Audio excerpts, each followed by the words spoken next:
National Road Safety Day 2025 celebrated in Cox's Bazar. National Road Safety Day was celebrated in the tourist city of Cox's Bazar with the theme quality helmet and safe speed will reduce loss of life and property.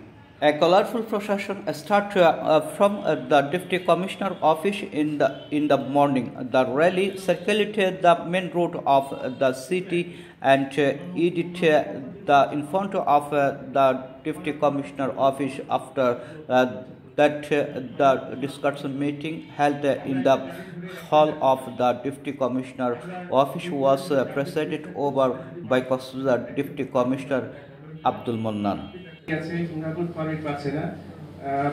আমি জানি না এর আগে হয়তো 2 বছর যাবত কোনো artist meeting হয়েছিল জানি না তবে আমি যোগদান করেছি আমি এটা দেখব কে নিরাপদ করার মতো বা নিরাপদ করার জন্য বা যারা ব্যবহারকারী তাদেরকে সচেতন করার রোল করছেন তিনি আর একই পাশাপাশি বলে রাখি আজকের দিনে আরো